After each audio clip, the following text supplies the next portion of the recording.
The hospital doors slid open as I rushed through, my heart pounding against my ribs. The stark fluorescent lights of Memorial General cast harsh shadows across familiar faces I hadn't seen in 3 years. My brother Tyler's eyes widened in disbelief when he spotted me. My sister Melissa quickly looked away. My father stood frozen, his face a battlefield of conflicting emotions. "What is she doing here?" my Aunt Diane hissed, not bothering to lower her voice. "I called her," my father replied, his voice hollow. "We didn't have a choice." I adjusted the strap of my medical bag on my shoulder, ignoring the hostile stares. "Where is she?" "3rd floor, neurology intensive care." Dad's voice cracked. "It's bad, Emma. They're saying there's nothing they can do." I nodded once, professional mask sliding into place. "I'll need to see her charts, and I want to speak with the attending physician immediately." As I walked toward the elevator, I heard my sister's bitter voice behind me. Convenient how she swoops in now to play hero after all the damage she's caused. The elevator doors closed, mercifully cutting off her words. 3 years of estrangement. 3 years of missed Thanksgivings, Christmases, birthdays. 3 years of being labeled the family troublemaker, the drama queen, the one who tore the family apart with her wild accusations and attention-seeking behavior. And now, Mom was fighting for her life with a rare cerebral aneurysm, the exact condition I'd specialized in during my fellowship at Johns Hopkins.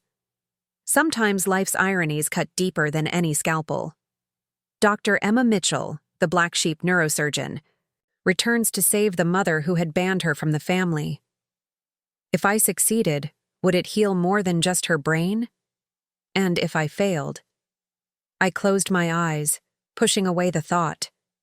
Failure wasn't an option. Not with Mom's life in my hands. I'd love to know which corner of the globe you're watching from, and if this story speaks to you, make sure to subscribe. Tomorrow's video is one you absolutely can't miss.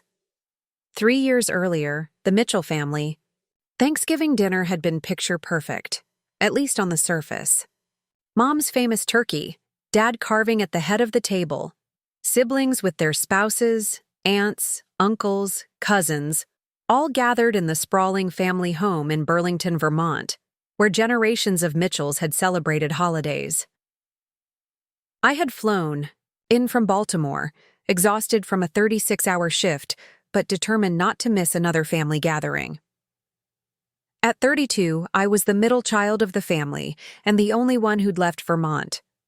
My older brother Tyler had taken over Dad's dental practice, while my younger sister Melissa managed the family's real estate investments. They had the perfect Vermont lives, marriages, children, homes within 10 minutes of our parents. Then there was me, divorced, childless, married to my medical career instead of the high school sweetheart everyone had expected me to settle down with. "When are you coming home for good, Emma?" Mom had asked that night as we cleaned dishes, the same question she asked every visit. "Dr. Reynolds is retiring next year. The hospital here would snap you up in a heartbeat." "Mom, we've talked about this. I'm doing groundbreaking research at Hopkins. My team is developing new techniques for treating inoperable aneurysms." "Research," she'd scoffed. "While your brother saves people's smiles every day and your sister is giving me actual grandchildren." The familiar guilt trip.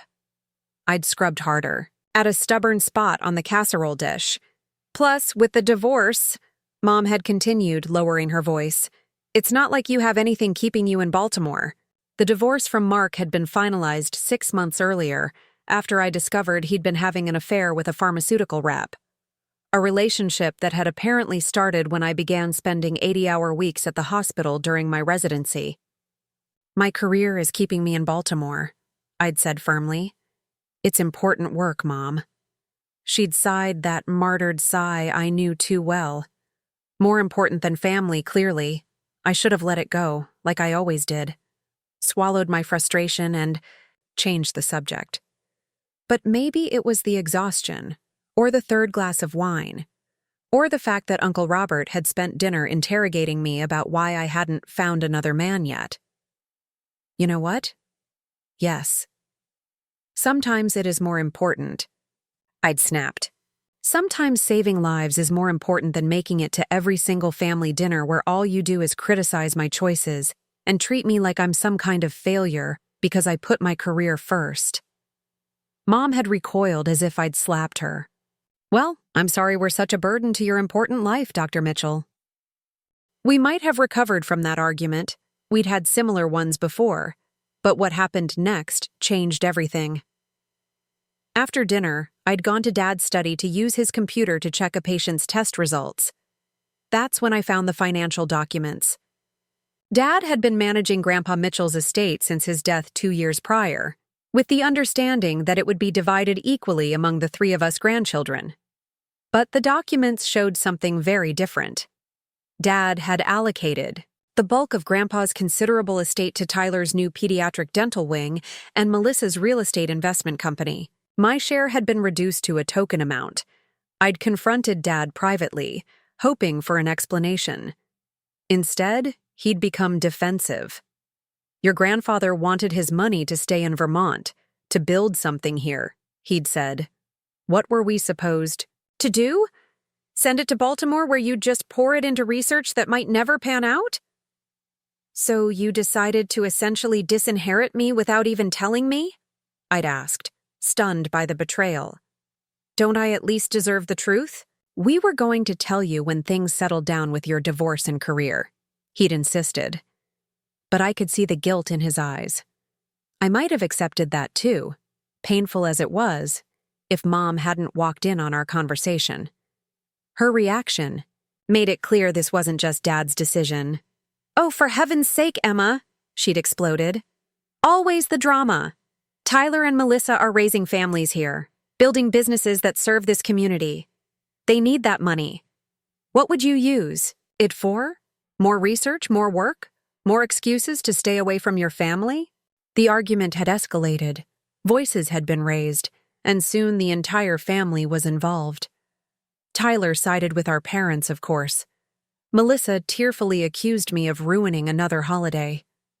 Aunts, uncles, and cousins looked on in horror as I was cast as the ungrateful daughter demanding her fair share of an inheritance. No one seemed to care that it wasn't about the money. It was about the deliberate deception, the favoritism, the dismissal of my life's work as somehow less valuable because it didn't fit their narrow definition of success. By the time I left that night, Mom had delivered her ultimatum. Until you can accept the family's decisions without creating drama, perhaps it's better if you don't join us for holidays.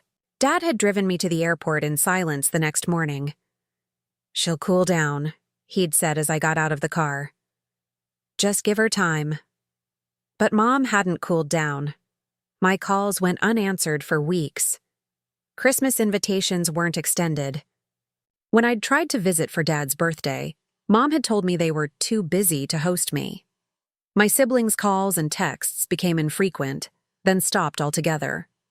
I threw myself into my work, channeling my hurt and anger into my research.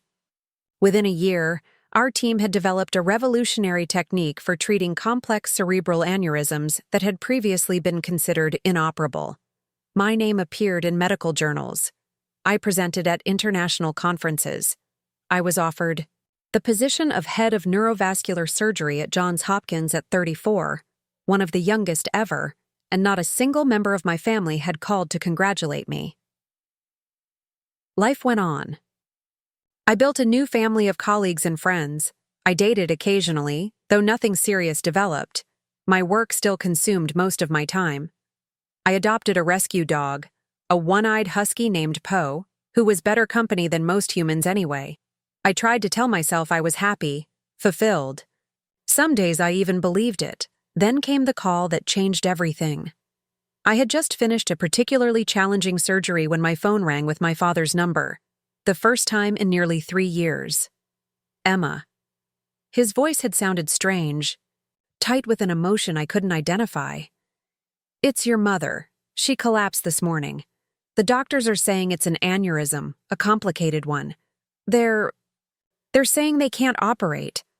The world had tilted beneath my feet. Where is she? Memorial General. Emma, I know things haven't been good between us, but I'll be on the next flight, I'd said, already calculating the fastest route from Baltimore to Burlington. Don't let them do anything until I get there. I'm bringing my research. I know this type of case. There had been a pause, then Dad's voice thick with tears. Thank you. I had hung up, hands shaking as I called to arrange emergency leave and book flights. As I threw clothes into a suitcase, I'd caught my reflection in the mirror, pale, determined, terrified. This wasn't how I'd imagined my homecoming. Not with Mom's life hanging in the balance. Not with me as her only hope. The irony wasn't lost on me. After years of dismissing my work as less important than my siblings' contributions, my specialty was now Mom's only chance at survival. The research she'd criticized might save her life. The career that had driven a wedge between us was now the thing bringing me home.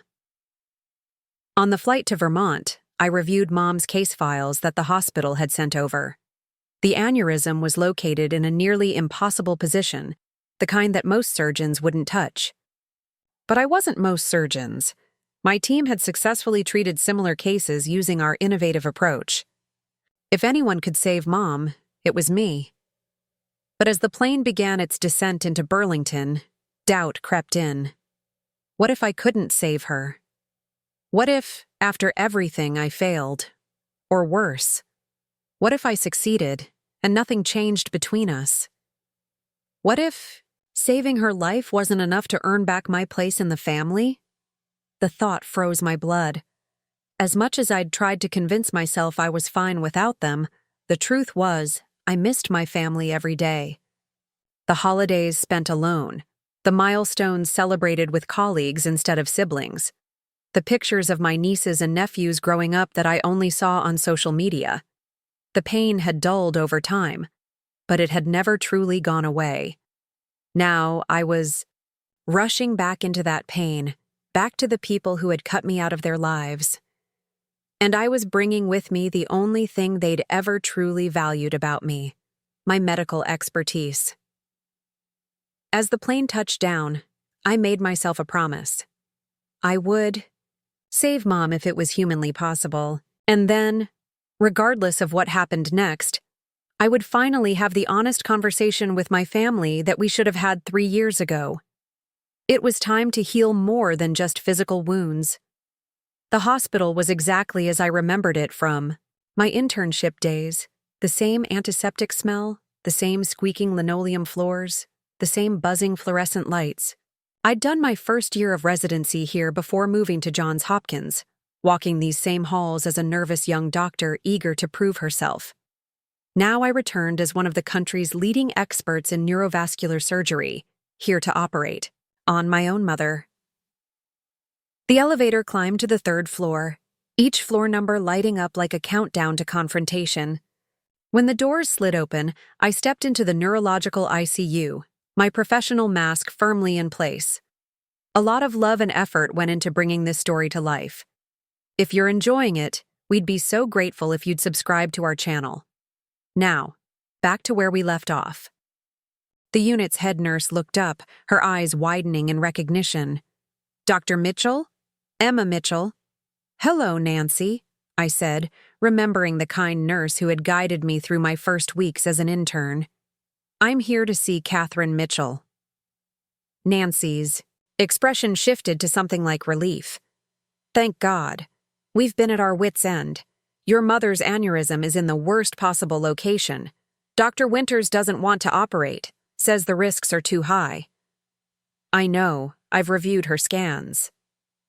I need to see her and speak with Dr. Winters immediately. Nancy nodded, leading me down the hall. Fair warning, your brother's been difficult, demanding second opinions, questioning everything. Your sister hasn't left your mother's side except to cry in the chapel. And my father, silent, completely silent. It's almost more concerning than your brother's outbursts. We stopped outside room 307. Through the window, I could see Mom lying still in the hospital bed, her face pale, tubes and wires connecting her to various machines. Melissa sat beside her, holding her hand. The sight hit me like a physical blow. My mother, always so vibrant, so opinionated, so alive, reduced to this fragile figure in a hospital gown. I took a deep breath, squared my shoulders, and pushed. "Open the door!" Melissa's head snapped up, her red-rimmed eyes widening in shock. "Emma! What are you—" Her surprise quickly hardened into something defensive. "Did Dad call you?" "Yes," I said simply, moving to Mom's bedside and checking her vitals on the monitor. "How long has she been unconscious?" "Since they brought her in this morning," Melissa replied, watching me warily. "The doctors say the aneurysm could rupture any moment. They say they can't operate because of where it is." I nodded, examining the pupils of Mom's eyes with a pen light from my bag. "They're right. It's an extremely difficult location. But I've operated on similar cases." Melissa's breath caught. You'd operate on Mom?" "That's why I'm here." I looked up at my sister, really seeing her for the first time. She looked older, more tired than I remembered, the strain of the situation evident in the new lines around her eyes. "Melissa, I know we have a lot to work through, but right now, Mom needs me, needs my expertise. Can we put everything else aside just for now?" For a moment, I thought she might refuse. Then her shoulders slumped and she nodded. "Save her," she whispered. "Please, just save her." It wasn't forgiveness. It wasn't reconciliation. But it was a start. As I turned back to examine Mom more thoroughly, the door opened again. Tyler stood, in the doorway, his expression thunderous. "What the hell is going on?" he demanded. "Why is she here?" And with that, the fragile truce shattered before it had truly begun. The real battle, both for Mom's life and for my place in this family, was just beginning. "You need to leave," Tyler said, his voice carrying the authority he'd inherited from our father. "Now." I didn't look up from Mom's chart. "That's not happening. This is a family matter. I am family." I cut him off, finally meeting his gaze. "And I'm also the best chance Mom has." Tyler's jaw worked as he struggled to maintain control. He looked older than I remembered, his once boyish face now weathered, hair beginning to thin at the temples, the golden child showing signs of tarnish. "Dr. Winters is one of the top neurosurgeons in Vermont," he argued.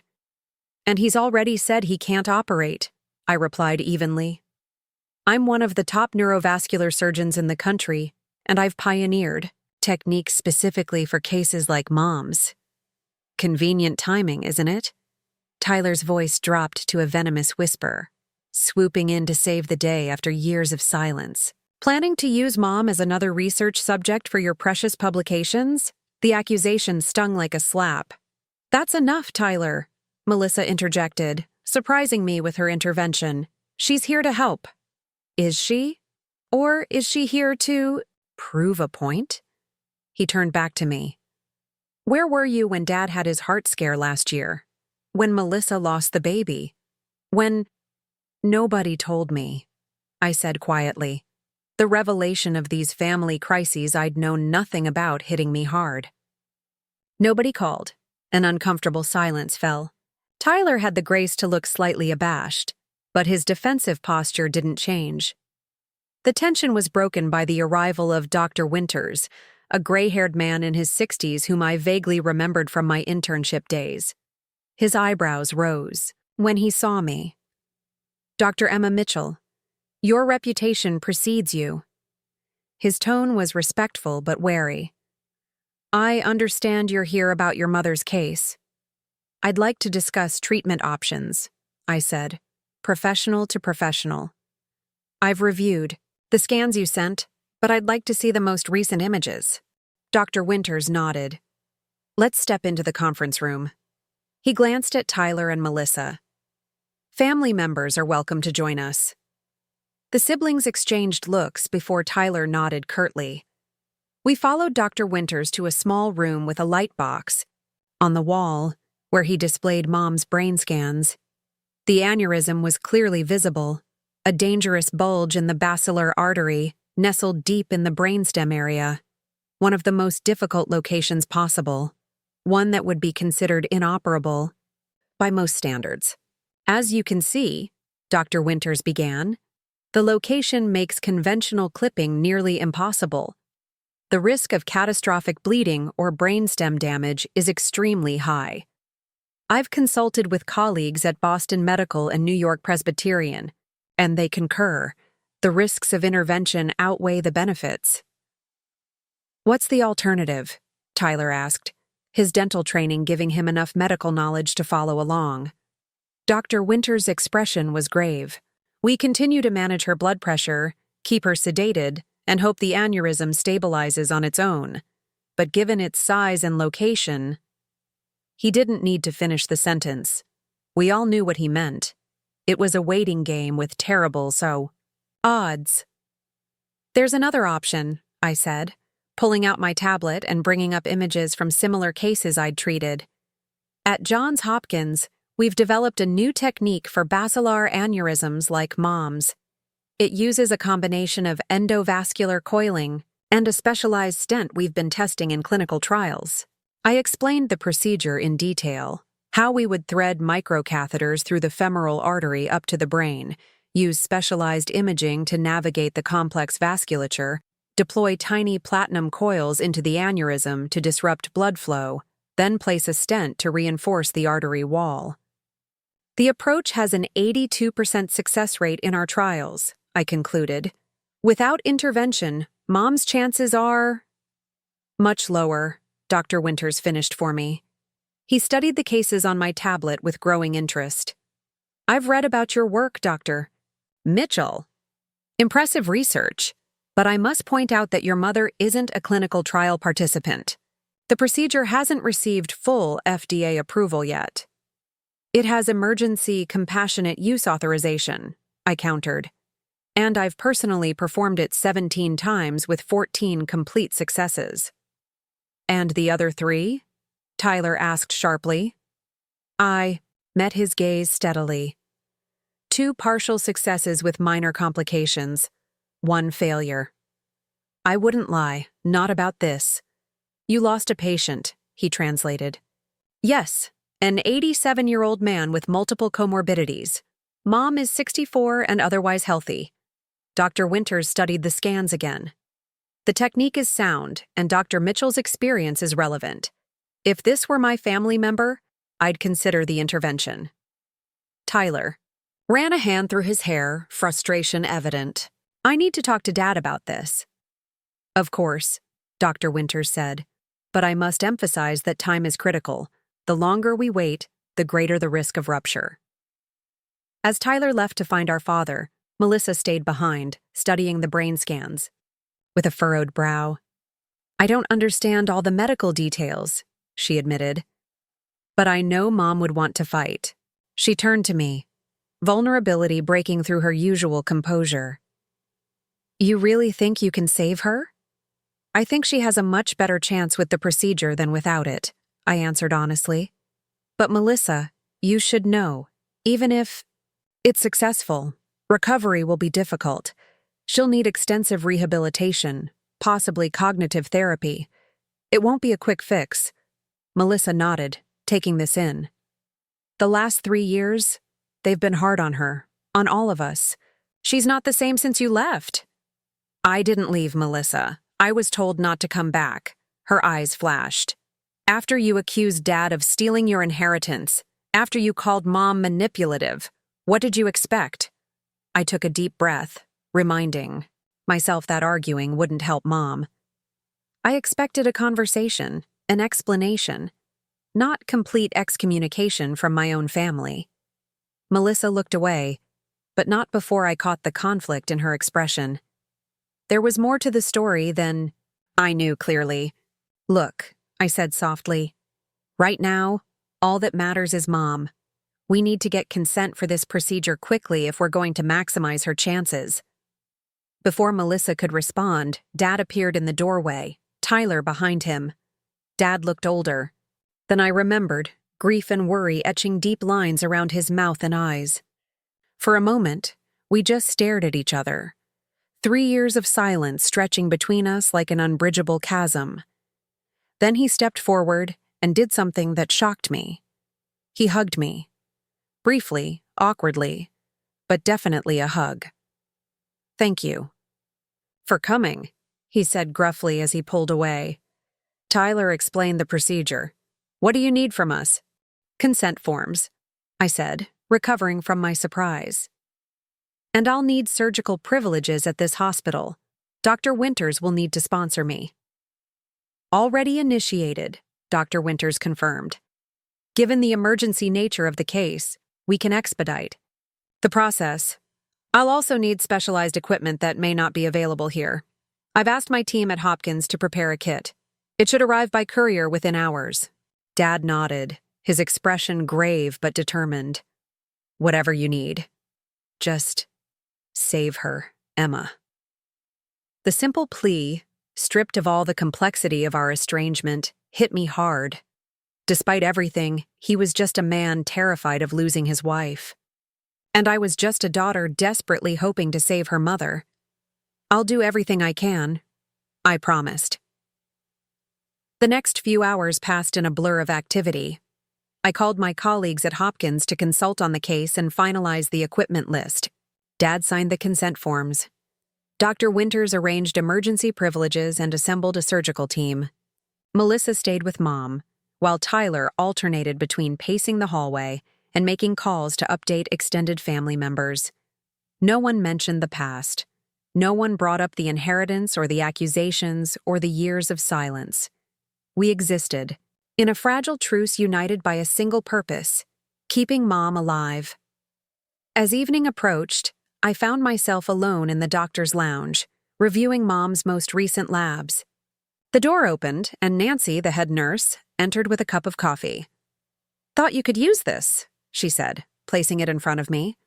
"The cafeteria's closed, but I snagged the last decent cup from the nurse's station." "Thank you." I took a grateful sip. Hospital coffee was universally terrible, but at that moment, it tasted like liquid gold. Nancy sat across from me, her experienced eyes taking in my exhaustion. "You know, when you were an intern here, we all thought you'd go far. But this, becoming one of the top neurosurgeons in the country, that's something special." I smiled faintly. "Some people might disagree with how special it is." "Your family, you mean?"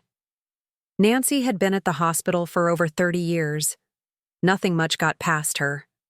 Small towns have long memories and narrow definitions of success. "Emma, your parents wanted you to come back, be the local hero. Instead, you're out there changing the entire field of medicine. Some people have trouble adjusting their expectations." "It's more complicated than that," I said, not wanting to get into the details of our family rift. "Family always is." Nancy stood, patting my shoulder. "But I'll tell you one thing. Watching you walk in here today, ready to save your mother, despite all the water under that bridge, that's the kind of strength Catherine Mitchell always bragged about when you were a resident here." I looked up in surprise. "Mom bragged about me?" Nancy's eyes crinkled with her smile. "Constantly. My daughter the doctor this, my brilliant Emma that. Nearly drove the hospital board crazy, the way she'd work you into every conversation. The revelation left me speechless. Mom had always seemed so critical of my career choices, so dismissive of my accomplishments compared to my siblings." "When did that stop?" I finally asked. Nancy's expression turned thoughtful. "You know, I'm not sure it ever did. Even after whatever happened between you all. She'd still bring clippings of your research papers to her checkups. Ask Dr. Winters about your technique when it was published in that big journal last year." I swallowed hard, trying to reconcile this information with the mother who had cut me out of family holidays, who had dismissed my career as less important than my siblings' local achievements. Before I could process it further, my phone buzzed. "The specialized equipment from Hopkins had arrived. I need to go," I said, gathering my papers. "Thank you, Nancy, for everything." Just do what you do best, she replied. The rest will sort itself out. I wished I shared her optimism. In the hospital corridor, I ran into Tyler, who was arguing with a courier about where to deliver the medical equipment. Need to be checked by hospital administration first, he was saying. No time, I interrupted, signing for the packages myself. These need to go directly to the OR for sterilization. The procedure is scheduled for 6 a.m. tomorrow. Tyler looked like he wanted to object but thought better of it. Instead, he helped me carry the boxes to the elevator. You really think this will work? He asked as the doors closed, leaving us in rare privacy. I've never promised outcomes, Tyler. You know, that. But this procedure gives Mom the best chance she has. He nodded, studying the floor numbers as they lit up. Why didn't you tell me about the inheritance thing first? He asked suddenly. Before confronting Dad, why didn't you come to me? The question caught me off guard. Would you have listened? You and Dad have always been aligned. I'm not Dad's puppet, Tyler said, an edge to his voice. I would have heard you out. Really? Because when I tried to explain that night, you called me pathologically jealous of you and Melissa. Tyler winced. I was angry. You'd just accused Dad of exactly what he did, I cut in. The documents don't lie, Tyler. Grandpa's will specified equal shares. Dad and Mom changed the allocation and hid it from me. The elevator doors opened at the surgical floor, but Tyler held the door close button, keeping us inside. It wasn't that simple, Emma. Dad did allocate more to me and Melissa initially, but there was a reason. My pulse quickened. What reason? Tyler hesitated, clearly torn about revealing something. Dad was diagnosed with early-stage Parkinson's that year. He didn't want anyone to know, especially you. You'd just gone through the divorce, and he didn't want to add to your stress. He was setting up the family businesses to be sustainable without him at the helm. My practice, Melissa's real estate company, they were meant to support the whole family when Dad couldn't work anymore. The revelation hit me like a physical, Dad has Parkinson's? Why wouldn't he tell me? I'm a doctor, for God's sake. Exactly. You're a doctor with a brilliant career. He didn't want you feeling obligated to come back to Vermont to take care of him or the family businesses. So instead, he cut me out of my inheritance without explanation and let me believe he was playing favorites. The absurdity of it made me laugh without humor. That's twisted logic even for our family. It wasn't handled well, Tyler admitted. When you found the documents and confronted him, he panicked. Then Mom got defensive and everything escalated. And afterwards? 3 years, Tyler. 3 years of silence. He at least had the grace to look ashamed. Pride, stubbornness.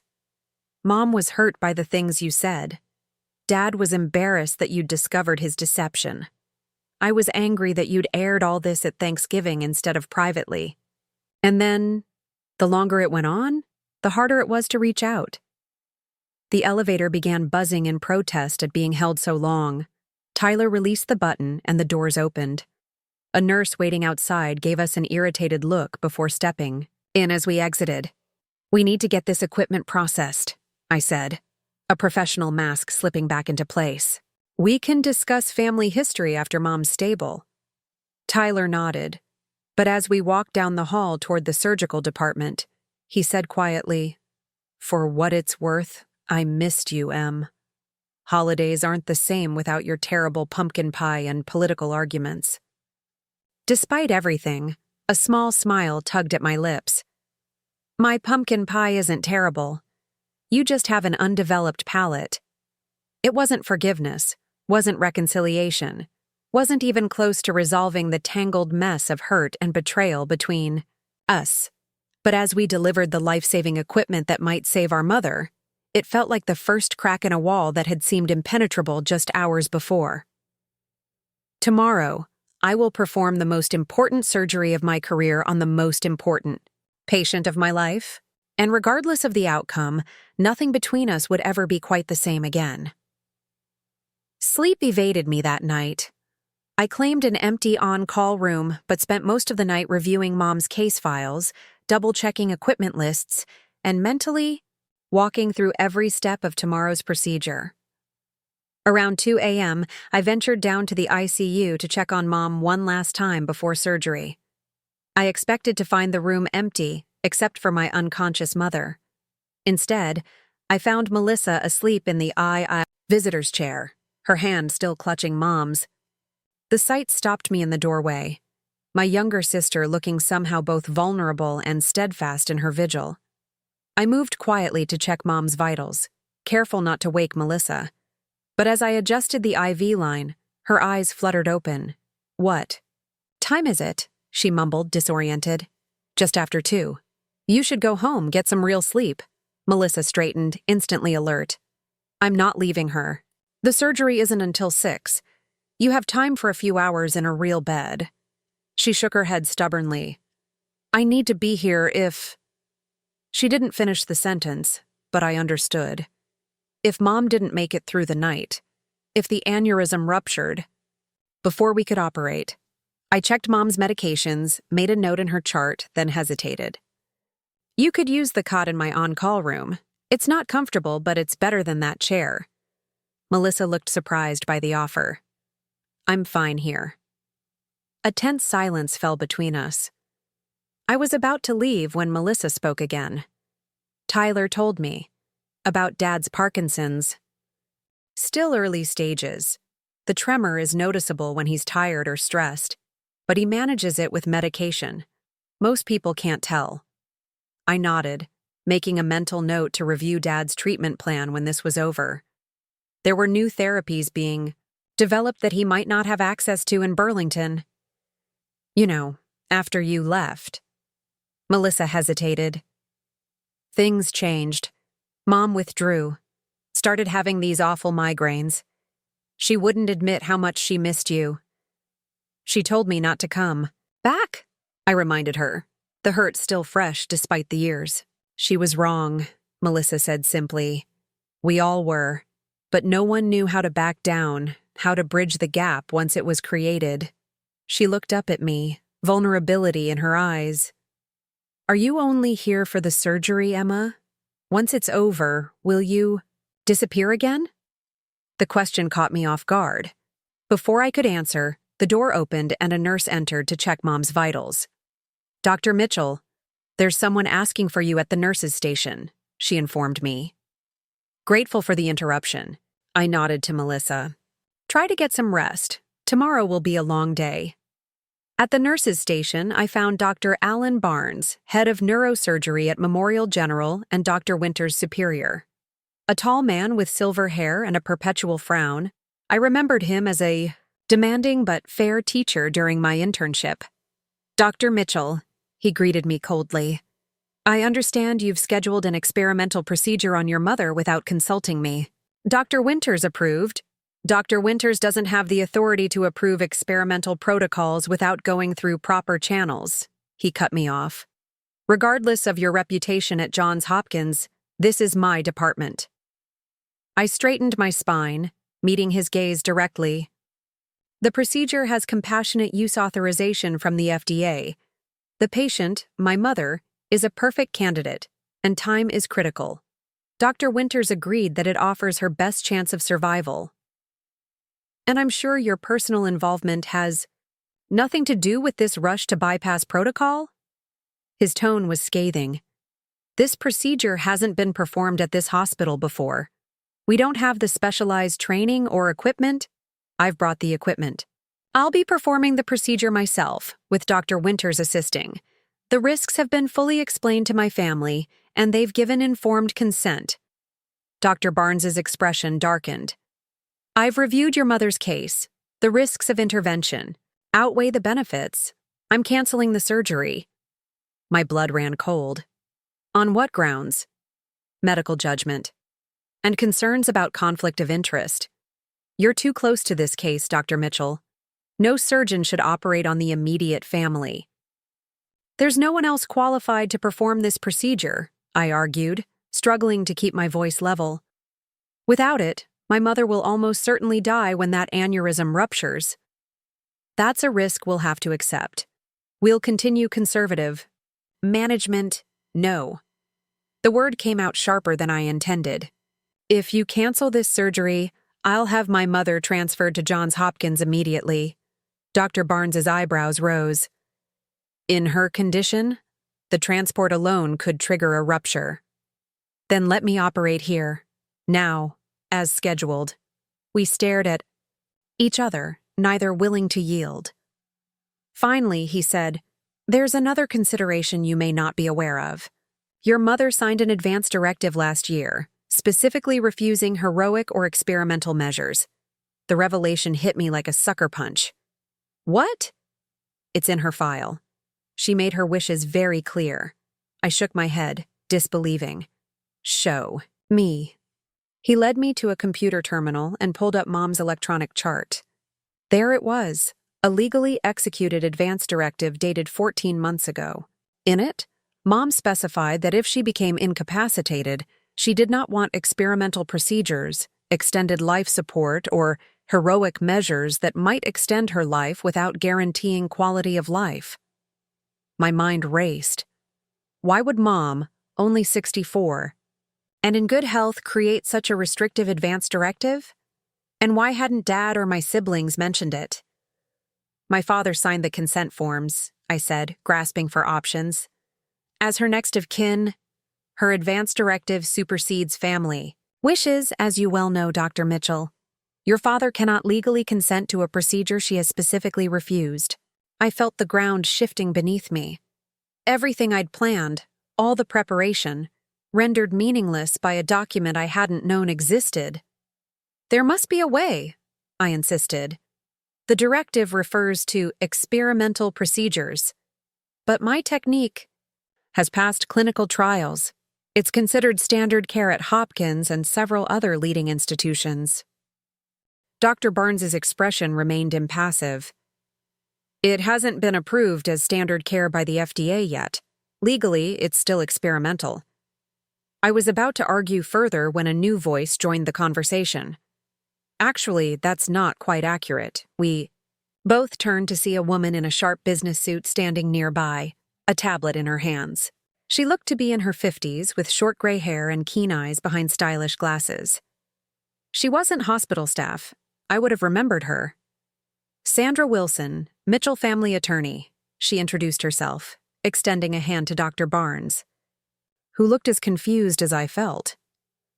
I understand there's some confusion about Catherine Mitchell's advance directive.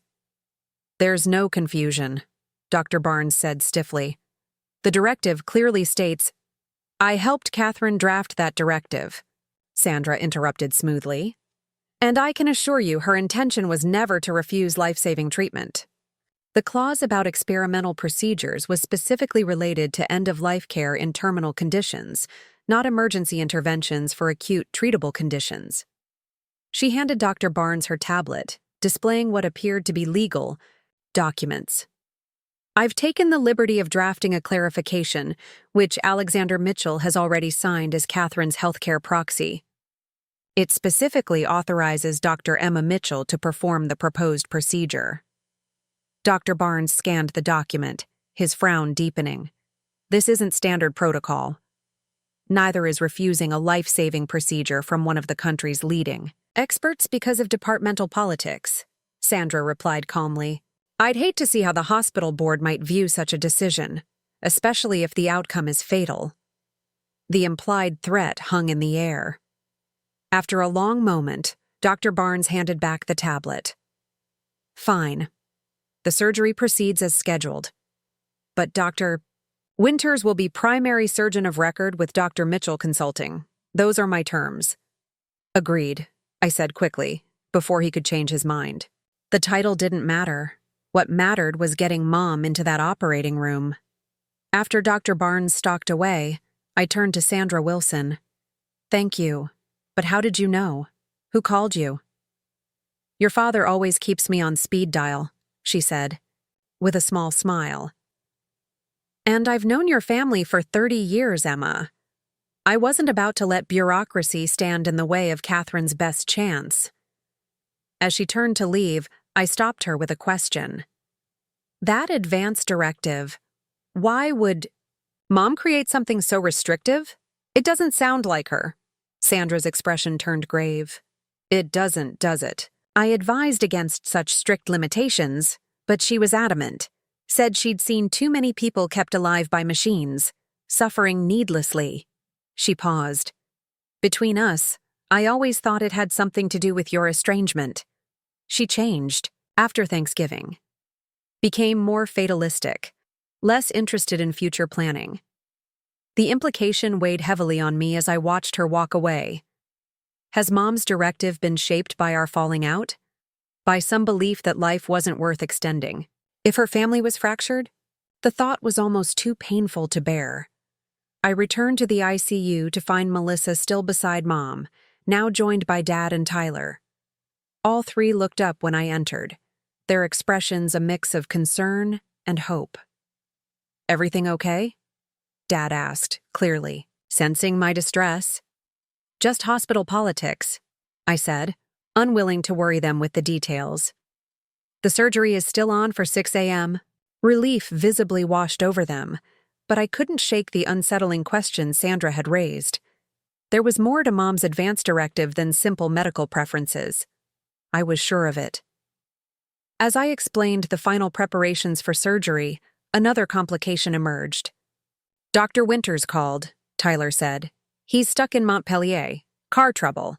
He's trying to get back, but he might not make it in time. That's fine, I said automatically. I can handle the procedure without him. Will Dr. Barnes allow that? Dad asked, clearly aware of the tension with the department head. He'll have to, I replied, more confidently than I felt. There's no one else qualified to perform this procedure. As if summoned by our conversation, a nurse appeared at the door. Dr. Mitchell, there's a call for you at the station. It's Dr. Harper from Johns Hopkins. Puzzled, I excused myself. Dr. Laurel Harper was my mentor and the head of neurosurgery at Hopkins. I hadn't told her about Mom's situation. Emma, Dr. Harper's familiar voice came through the line. I just heard about your mother. Why didn't you call me? Everything happened so quickly, I said, surprised. How did you find out? Alan Barnes called me. Her tone suggested this wasn't a courtesy call. He's concerned about you operating on your mother. Says it's a clear conflict of interest. Grip tightened on the phone. He's trying to block the surgery. Laurel, you know I'm the best qualified person for this procedure. Mom needs it. And soon. I know. That's why I'm calling. Barnes suggested we send a team from Hopkins to perform the surgery instead of you. There's no time for that, I protested. The aneurysm could rupture any moment. That's what I told him. So here's my compromise. I'm going to a video conference. In the OR. I'll observe and advise, giving Barnes the oversight he's looking for without delaying treatment. Relief flooded through me. Thank you, Laurel. Don't thank me yet. If at any point I feel your judgment is compromised by your personal connection, I'll tell you to step back. And you'll do it. Agreed? Agreed, I said without hesitation. With Dr. Harper's remote supervision, Barnes would have no grounds to cancel the surgery. As I hung up, I found Aunt Diane standing nearby, her arms crossed, expression hostile. I'd always found my mother's sister intimidating, a formidable woman, who ran the family's historical society with military precision. I see you've managed to charm your way back into the center of attention, she said coldly. I'm here to save Mom's life, Aunt Diane. That's all. She gave a sharp, disbelieving laugh. Of course you are. Swooping in with your fancy technique, making everyone forget how you abandoned this family, making yourself the hero. I didn't abandon anyone, I said evenly, too exhausted for a full confrontation. Is there something you actually need, or did you just come to criticize? Her eyes narrowed. I came to make sure my sister's wishes are being respected. Catherine was very clear about not wanting extreme measures. This experimental brain surgery is her best chance at survival, I finished firmly, and Dad has authorized it as her healthcare proxy. Alexander would authorize anything if it meant fixing things between you two, she retorted. He's always favored you, even when you caused your mother nothing but heartache. The accusation stung, all the more because of the grain of truth it contained. Dad and I had always shared a special bond, a connection that sometimes excluded. Mom. I understand you're worried about Mom, I said carefully. We all are, but this procedure is medically indicated and offers her best chance. I wouldn't recommend it otherwise, regardless of personal feelings. Aunt Diane studied me for a long moment. You really believe you can save her, don't you? I believe I can give her a fighting chance, which is more than she has right now. Something in my tone must have reached her because her rigid posture softened slightly. Your mother stopped wearing her locket after you left. Did you know that? The one with your graduation picture. I hadn't known. Mom had worn that silver locket every day for years, ever since I graduated medical school. She told everyone it was because the clasp broke, Aunt Diane continued, but I saw her looking at it sometimes, when she thought no one was watching, crying over it like it was your grave marker. The image was like a knife to my heart.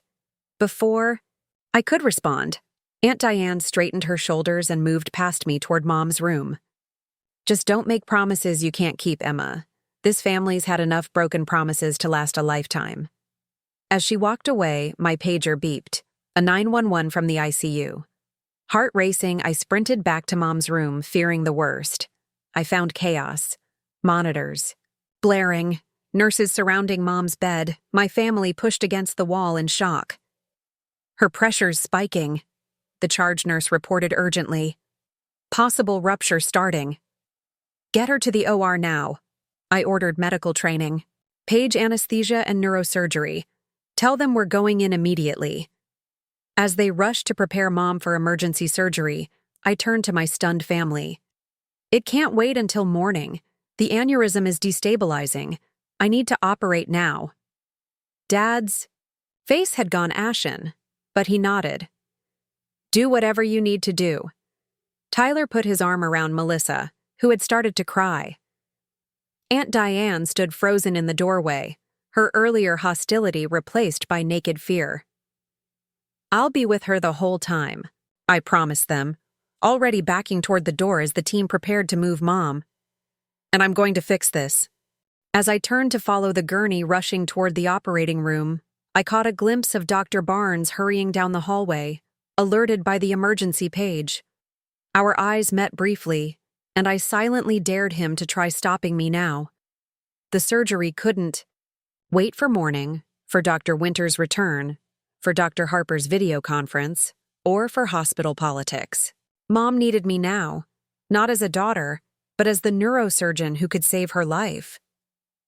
As I scrubbed for emergency surgery, I knew that everything, my relationship with my family, Mom's survival, my professional reputation, was about to be put to the ultimate test.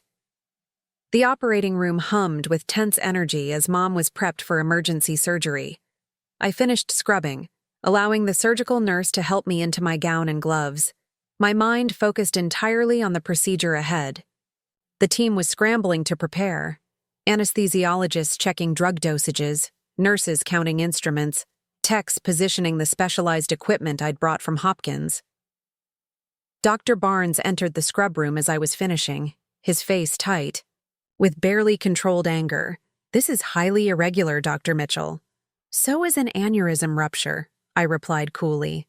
Would you prefer we debate protocol while my mother bleeds into her brain? His lips thinned. Dr. Wallace will be assisting, he said, referring to one of the junior neurosurgeons. I'll be observing. Any deviation from standard procedure and... I'll take over, I nodded curtly.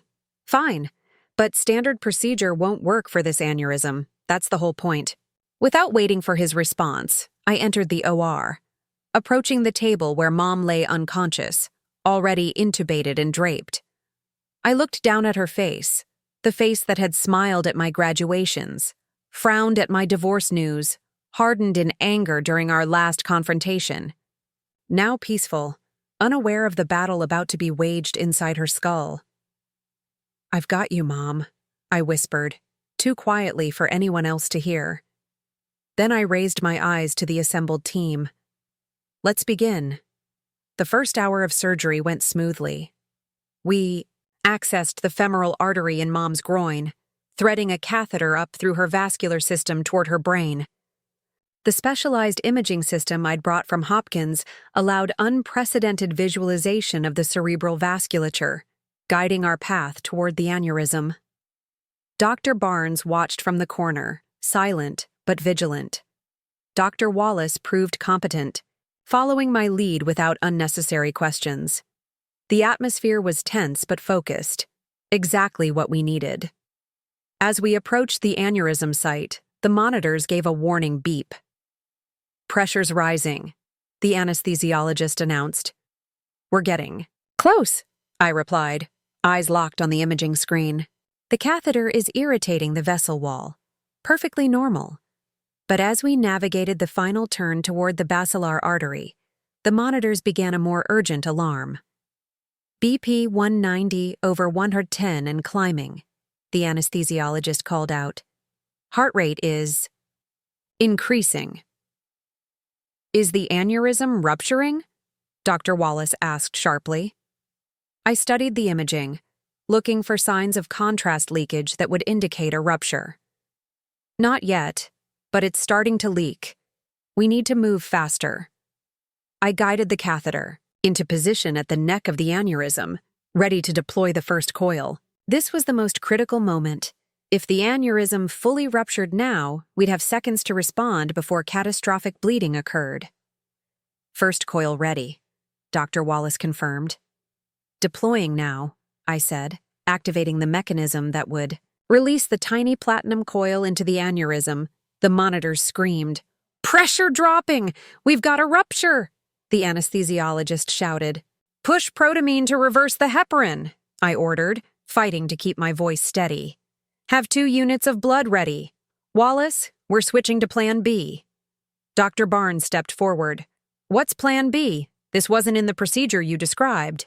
"Because it's a contingency for rupture," I explained rapidly, already adjusting the catheter. "Instead of coiling from inside the aneurysm, we'll deploy a flow-diverting stent across the neck, then add coils from the outside. It's more complex but can still work." "That's even more experimental," Barnes began. "It's her only chance." I cut him off. "Her brain is bleeding right now. We either try this or start making funeral arrangements." My bluntness silenced him. "I need a 4.5mm flow diverter stent," I told the scrub nurse, who quickly handed me the device from my Hopkins. "Kitcha, the next 30 minutes were the most intense of my professional life. Mom's vitals fluctuated dangerously as we fought to control the bleeding and deploy the stent. My hands remained rock steady, but inside, I was terrified, not as a surgeon, but as a daughter watching her mother's life hang by a thread. "BP stabilizing," the anesthesiologist finally announced. 65/40.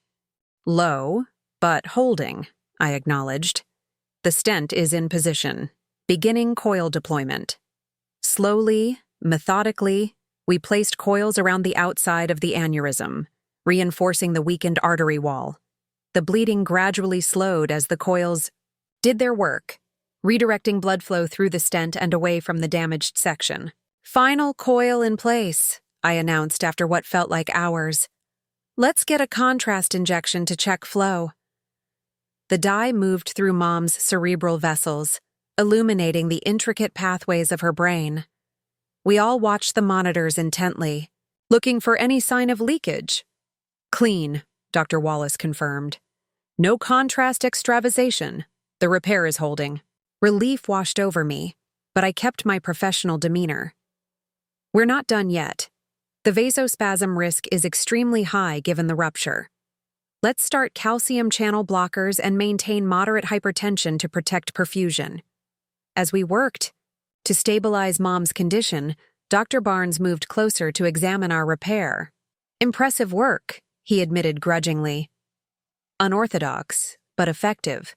"That's the Mitchell specialty," I replied, allowing myself a small smile behind my surgical mask. When we finally closed, nearly 5 hours had passed. Mom was stable, but critical. The next 48 hours would determine whether she'd recover and what deficits she might face. As the team transferred her to the neuro ICU, I stepped into the surgical lounge where my family waited, still in my scrubs, exhaustion beginning to set in now that the adrenaline was wearing off. Dad stood immediately when he saw me, Melissa, and Tyler flanking him like guards. Aunt Diane sat slightly apart, her hands worrying a rosary. "She's alive?" I said before they could ask. "The aneurysm ruptured during the procedure, but we were able to repair it. She's critical, but stable." Dad's legs seemed to give out, and Tyler guided him back to a chair. Melissa pressed a hand to her mouth, tears spilling down her cheeks. "What happens now?" Tyler asked, the only one composed enough to form questions. "The next 48 hours are critical," I explained. "We'll keep her sedated and ventilated to give her brain time to recover. The greatest risks now are vasospasm, constriction of blood vessels that can cause strokes, and brain swelling." "What are her chances?" Dad's voice was barely audible. I wished I could offer certainty, but I couldn't. Better than they were, 6 hours ago. The rupture complicates things, but we caught it early and the repair is solid. If she makes it through the next 2 days without complications, her prognosis improves significantly. "When can we see her?" Melissa asked.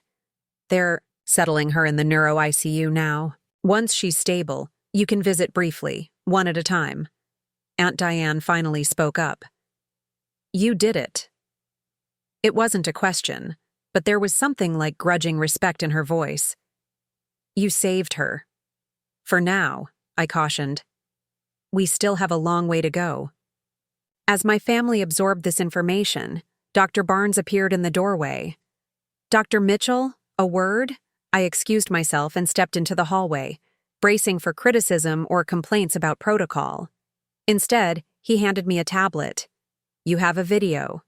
Call." On the screen was Dr. Harper from Hopkins, looking concerned. "Emma? How did it go?" I realized she must have been trying to join via video conference as planned, but the emergency surgery had moved too quickly. "Mom's stable," I summarized. "An aneurysm ruptured during the procedure, but we managed to place a flow diverter stent and external coils. Repair is holding." Dr. Harper nodded, visibly relieved. "Good work. I've been reviewing the procedure." Notes Dr. Barnes sent over. Unorthodox approach, but appropriate given the circumstances. "Thank you for the vote of confidence," I said, sending a pointed look in Dr. Barnes's direction. "You should get some rest," Dr. Harper advised. "You're no good to your mother exhausted. I'll check in again tomorrow."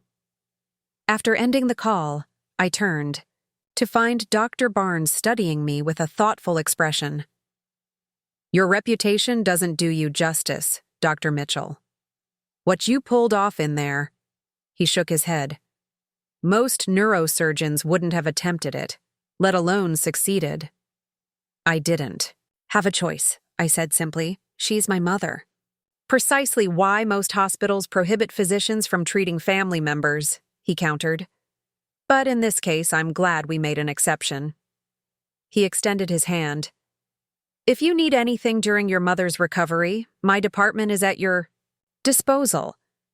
The unexpected olive branch caught me off guard, but I shook his hand firmly. "Thank you."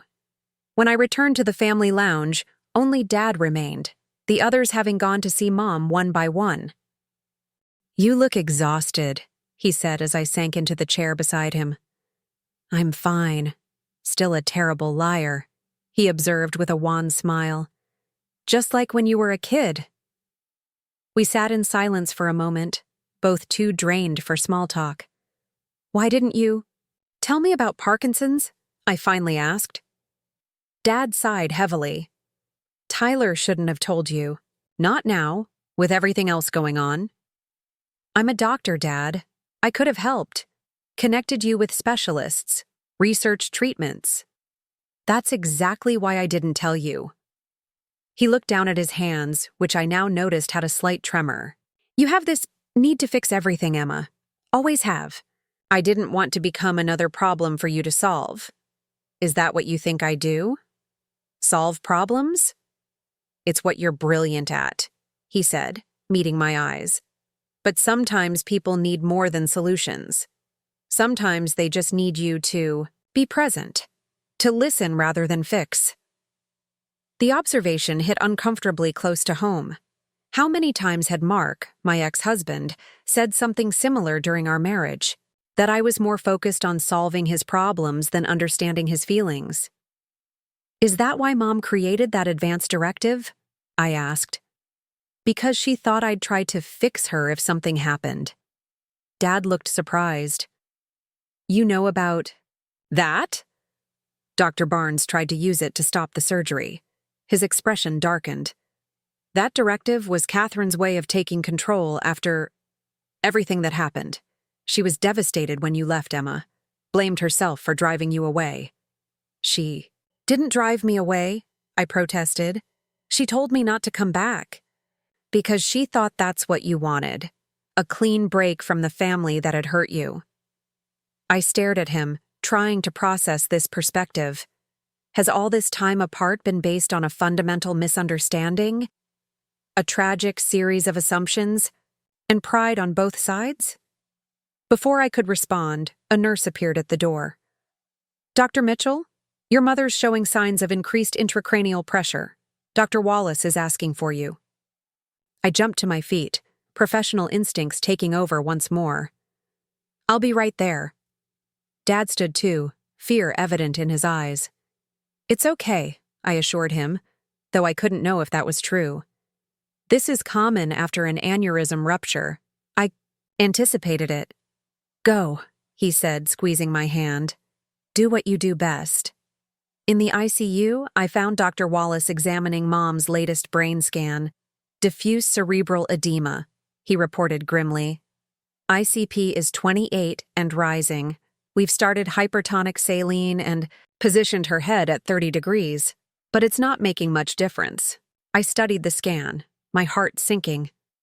Brain swelling, the complication I'd feared most. If the pressure continued to rise, it could cause irreversible damage or even death. We need to be more aggressive, I decided. Start her on pentobarbital. For burst suppression, prepare for an external ventricular drain. A drain is risky with the anticoagulation from surgery, Dr. Wallace cautioned. So is letting her brain herniate, I countered. We don't have a choice. As the team prepared for the procedure, I stepped out briefly to update the family. They'd gathered again in the waiting area, faces drawn with renewed worry. Mom's brain is swelling, I explained. It's a common complication after an aneurysm rupture. We're placing a drain to relieve the pressure. Another surgery? Melissa asked, voice breaking. A smaller procedure, I assured her. But it's important. Will it work? Tyler's directness was a relief compared to having to manage Melissa's emotions. I hope so. If not, we may need to consider more aggressive measures. What does that mean? Dad asked. I hesitated, knowing how difficult this would be to hear. If the swelling doesn't respond to the drain, we might need to perform a decompressive craniectomy, temporarily removing part of the skull to give the brain room to swell without causing damage. The color drained from Dad's face. Aunt Diane gasped softly. Melissa began to cry again. But we're not there yet, I added quickly. Let's see how she responds to the drain first. As I turned to leave, Aunt Diane followed me into the hallway. Emma, wait! I paused, expecting another confrontation, another accusation that I was overstepping or pursuing experimental treatments against Mom's wishes. Instead, she pressed something into my hand. Mom's silver locket, the one she'd stopped wearing after our estrangement. She'd want you to have this, Aunt Diane said quietly. She kept it in her bedside drawer. I looked at it every night before bed. I opened the locket with trembling fingers. Inside was not my graduation photo as I'd expected, but something else. A tiny scrap of paper folded into a tight square. I carefully unfolded it to find a newspaper clipping, dated just 6 months ago. Hopkins surgeon pioneers new technique. For inoperable aneurysms, my research, my breakthrough. Mom had been following my career all along. She was so proud of you, Aunt Diane said, her usual sharpness softened by grief and worry. Too proud to admit she was wrong, too proud to reach out first, but so very proud of what you've become. Something broke inside me, a dam of emotion. I'd been holding back since the moment I'd received Dad's call. Tears filled my eyes, and I clutched the locket tightly. "Thank you," I whispered. "Just save her, Emma," Aunt Diane replied. "Bring my sister back so you two can fix what's broken between you." I nodded, unable to speak further. Composing myself, I returned the locket to my pocket and headed back to the ICU, where Mom's battle was far from over.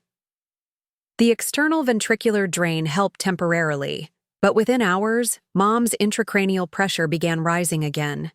The brain swelling was proving more aggressive than we'd anticipated, pushing us toward the last resort option I'd been dreading. "We need to proceed with decompressive craniectomy," I told Dr. Wallace after reviewing the latest scans. "There's no other way to control this swelling," he nodded grimly. "I'll assemble the team." As we prepared for the second major procedure in less than 24 hours, I found myself at Mom's bedside, holding her hand in a rare private moment. "I know you didn't want extraordinary measures," I said softly. "And maybe this is me trying to fix things again instead of accepting them. But I'm not ready to lose you, Mom. Not when we have so much left unsaid between us." Her hand remained limp in mine, her face peaceful despite the battle raging inside her skull. I thought about the newspaper clipping in the locket, evidence that despite her words, despite our estrangement, she'd continued to follow my career and continued to care about my achievements. Had we all been trapped in a prison of pride and misunderstanding? How much time had we wasted nursing hurt feelings instead of talking honestly? As I stood to prepare for surgery, a nurse entered with Mom's latest blood work. I reviewed it automatically, then froze, noticing something I'd missed before.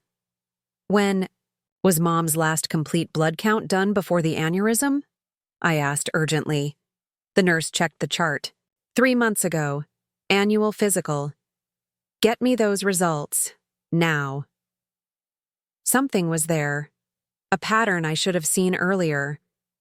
As I compared the lab values from 3 months ago to the pre-surgery blood work, a disturbing picture emerged. This wasn't just bad luck or genetics. This was something else entirely. Something that changed everything about Mom's condition and her prognosis. And suddenly, I understood exactly why she'd created that restrictive advance directive. "We need to cancel the craniectomy," I announced, striding back into the prep area where Dr. Wallace was scrubbing for surgery. He turned, confusion written across his face. "What? Your mother's ICP is critically high. We don't have time to debate this." "Look at these." I thrust the lab results toward him. "Compare her CBC from 3 months ago to her pre-surgery values. Notice anything?" Dr. Wallace scanned the numbers, his brow furrowing. Platelets were borderline low 3 months ago, now significantly decreased. Red cell indices show microcytic anemia developing. White count is elevated in both, but the differential has shifted. He looked up sharply. "You think there's an underlying condition?" "I think we're treating a symptom, not the cause," I replied. "The aneurysm, the coagulation issues during surgery, the aggressive cerebral edema, they're all consistent with certain blood disorders." "Leukemia," Dr. Wallace suggested medical, training clicking into place. "Possibly. Or a myeloproliferative disorder. We need a hematology consult and bone marrow biopsy before we do anything else." Dr. Wallace hesitated. "The brain swelling won't wait for oncology workups." "We can manage it medically for now, push the hypertonic saline, deepen the sedation, add in moderate hypothermia. But if we perform a craniectomy without addressing the underlying blood disorder, We could kill her. You seemed certain about the craniectomy an hour ago, he challenged. That was before I saw these labs. Medicine isn't about stubbornly sticking to your first diagnosis when new evidence emerges. After a tense moment, he nodded. I'll call Dr. Levine in hematology, but we'll proceed with the craniectomy if the ICP hits 35, regardless of pending workups. Agreed. I left to update my family, finding them still huddled in the waiting area, faces taut with fear and exhaustion. They looked up expectantly as I approached. We're holding off on the skull surgery, I announced. I've found something in Mom's blood work that changes our approach. What do you mean? Tyler asked, instantly alert. What did you find? I took a deep breath, choosing my words carefully. There are abnormalities in Mom's blood tests that suggest this might not be just a random aneurysm. Her blood counts have been changing over the past few months in ways that point to a possible blood disorder. Blood disorder? Melissa echoed. Like what? We're not sure yet. It could be several things. From a benign condition to something more serious like leukemia. We need more tests to know for certain. Dad's face had gone ashen. Catherine never mentioned any blood problems. She might not have known, I said gently. The changes were subtle 3 months ago. A doctor might have noted them as borderline but not concerning enough to pursue, especially if she was otherwise healthy. But even as I said it, doubt crept in. The newspaper clipping in Mom's locket. Her restrictive advance directive. Her withdrawal after our estrangement. Had she known something she hadn't shared with the family? What happens now? Dad asked. We've called in a hematology specialist. We'll do a bone marrow biopsy and special blood tests. Meanwhile, we'll continue treating the brain's swelling medically. And if the swelling gets worse before you have answers? Tyler pressed, always the practical one. Then we proceed with the craniectomy as planned. But I'm hoping it won't come to that. Aunt Diane, who had been silently observing, finally spoke. Your mother had an appointment with a specialist in Boston, scheduled for next month? She wouldn't tell me why, but said it was just routine follow-up for her migraines. My suspicions deepened. Do you know which specialist? What department? She shook her head. She was private about medical matters, but she'd been looking pale. Lately. Tired. We all assumed it was stress or age or grief. Dad finished quietly. We all thought she was still grieving the loss of our family's wholeness. The implication hung heavily in the air. Had Mom been facing a serious diagnosis alone, unwilling to burden a family already fractured by conflict? Dr. Levine, the hematology consultant, arrived within the hour, a brisk, efficient woman with a reputation for diagnostic brilliance. I stood by as she examined Mom and reviewed her labs. Definitely concerning, she agreed. The pattern is consistent with early-stage myelodysplastic syndrome transitioning to acute myeloid leukemia. The bone marrow biopsy will confirm, but I'd be surprised if it shows anything else. The diagnosis hit me like a physical blow. MDS progressing to AML, an aggressive blood cancer with poor prognosis, especially when complicated by a brain bleed. How? Advanced? I asked, my clinical detachment slipping. Impossible to say without more tests, but given these values, I'd estimate she's been developing this for 6 to 12 months. The stress of the aneurysm surgery likely accelerated the process, pushing her from smoldering disease into a more acute phase, 6 to 12 months. Around the time she'd created the restrictive advance directive, around the time Aunt Diane said she'd started looking pale and tired. If you're right, what's her prognosis? I forced myself to ask the question I dreaded. Dr. Levine's expression was compassionate but honest. With the combination of acute leukemia and a ruptured cerebral aneurysm, very guarded. Even if she survives the neurosurgical complications, the treatment for AML is intensive chemotherapy, which would be extremely risky so soon after brain surgery. I nodded, already mentally reviewing treatment protocols, survival statistics, clinical trials, anything that might offer Mom a fighting Chance. Let's confirm the diagnosis first, Dr. Levine said gently, clearly reading my thought process. We'll do the bone marrow biopsy now and rush the preliminary results. The next few hours passed in a haze of medical procedures and tense monitoring. The bone marrow biopsy confirmed our fears. Acute myeloid leukemia, evolved from MDS. Meanwhile, Mom's intracranial pressure continued to hover at dangerous levels, though the aggressive medical management was preventing further increases for now. When I emerged from the ICU to update the family, I found Melissa alone in the waiting area. Dad and Tyler went to get Mom's medical records from her primary care physician, she explained. Aunt Diane is making calls to find out about that Boston appointment. I nodded, sinking into the chair beside her. The weight of the past 24 hours was finally catching up to me, exhaustion settling deep in my bones. You found it, didn't you? Melissa asked quietly. What's really wrong with Mom? Yes. I didn't soften the truth. Acute myeloid leukemia, an aggressive blood cancer. Melissa didn't cry this time. She simply stared ahead, absorbing the news with a strange calmness. She knew, didn't she? I think so.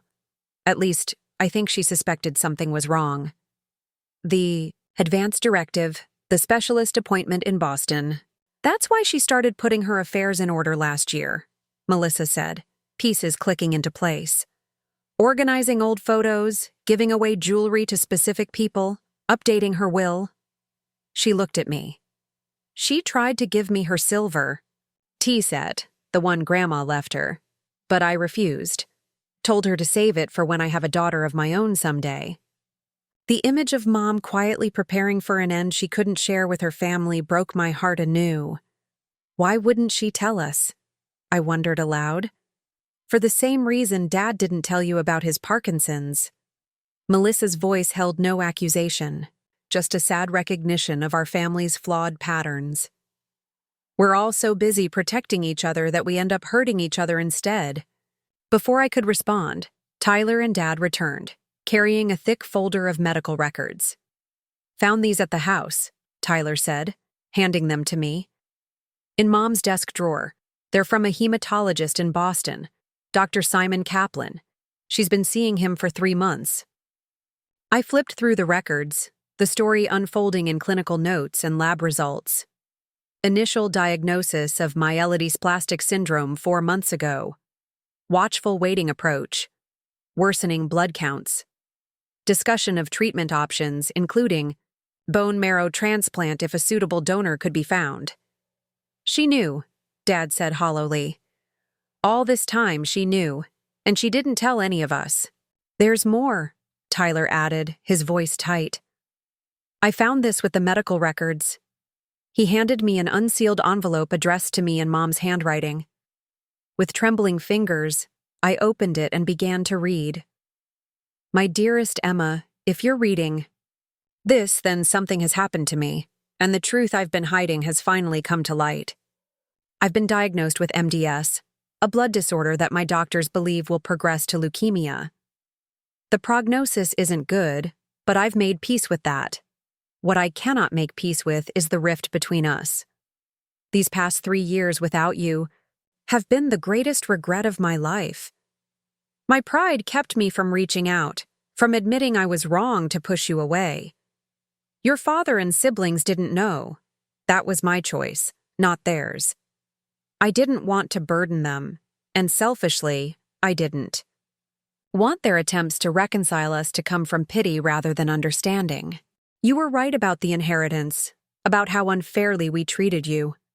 Your father was trying to protect you in his misguided way, but I was simply hurt that you'd chosen a life so far from us. I punished you for your independence, for your brilliance, for being brave enough to forge your own path when I never was. I've followed your career with such pride, Emma. The groundbreaking research, the lives you've saved. I've kept every article, every mention of your work. Sometimes I'd drive to the medical library just to look up your publications, to run my fingers over your name in print. If my illness has taught me anything, it's that life is too short for pride and misunderstanding to keep us apart.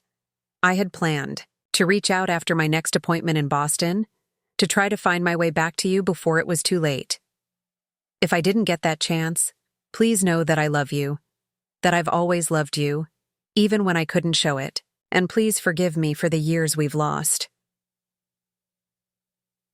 All my love. Mom tears blurred my vision as I finished reading. The letter was dated just 2 weeks ago.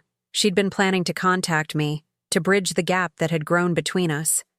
And now she lay unconscious, fighting for her life against 2 deadly conditions. She was going to reach out, I said, my voice breaking as I passed the letter to Dad. She was just waiting until after her next appointment. Dad read the letter, his hands shaking visibly. From emotion or Parkinson's, I couldn't tell. When he finished, he passed it to Tyler and Melissa, who read it together. All this time, Dad said, she's been carrying this burden alone, protecting us from the truth, just like I tried to protect you from mine. The Mitchell family legacy, love expressed through misguided protection, through silence instead of honesty. We need to break this cycle, I said firmly. No more secrets. No more protecting each other from the truth. When Mom wakes up, we all need to start being honest with each other. If she wakes up, Tyler corrected quietly. Let's not sugarcoat this, Emma. What are her chances, really? I met his gaze directly. With both conditions? Statistically poor. But I've seen patients survive worse. And Mom has advantages many don't. She's otherwise healthy. She has access to excellent care. And most importantly, she has something to fight for now. Us, Melissa said softly. She has us. My pager beeped. A 911 from the ICU. Heart racing, I sprinted down the corridor, my family close behind. But when I arrived at Mom's room, I found it was not a crisis, but a miracle. Mom's eyes were open, looking around in confusion at the tubes and machines surrounding her. Dr. Wallace stood beside her bed, checking her pupillary response. She's awake, he said unnecessarily. And following commands. Squeeze my hand, Catherine. Mom weakly squeezed his fingers. Now hold up 2 fingers. She complied, her movements shaky but deliberate. The edema is resolving on its own, Dr. Wallace continued, amazement in his voice. ICP has dropped to 18 and continues downward. I've never seen pressure readings reverse so quickly without intervention. I moved to Mom's bedside, taking her, hand in mine. Mom, it's Emma, can you hear me? Her eyes focused on my face, recognition dawning. She couldn't speak around the ventilator tube, but she squeezed my hand, weakly at first, then with surprising strength. I'm here, Mom, I said, tears flowing freely now. We're all here, and we're not going anywhere. Something in her eyes, relief, love, gratitude, told me she understood. She was still gravely ill, still facing an arduous battle against leukemia. But for this moment, she was here. She was aware, and for the first time in 3 years, our family was whole again. Dr. Levine appeared in the doorway, her expression serious, but not without hope. We need to discuss treatment options, she said, for both conditions. I nodded, not taking my eyes off Mom. We're ready, all of us, together. Dad, Tyler, and Melissa gathered around the bed, each touching Mom in some way, holding her hand, stroking her hair, resting a hand on her shoulder. Aunt Diane stood in the doorway, tears streaming down her usually stoic face. We have a lot to talk about when you're better, I told Mom softly. So many things we've all left unsaid for too long, but right now you just need to know one thing. We're a family again. And this time we're not letting go. Mom's eyes drifted closed, but her grip on my hand remained firm. The road ahead would be difficult. Treatment decisions, hard conversations, uncertain outcomes. But for the first time since I'd received Dad's desperate phone call, I felt something like hope. The daughter who'd been banned from family holidays had found her way home after all.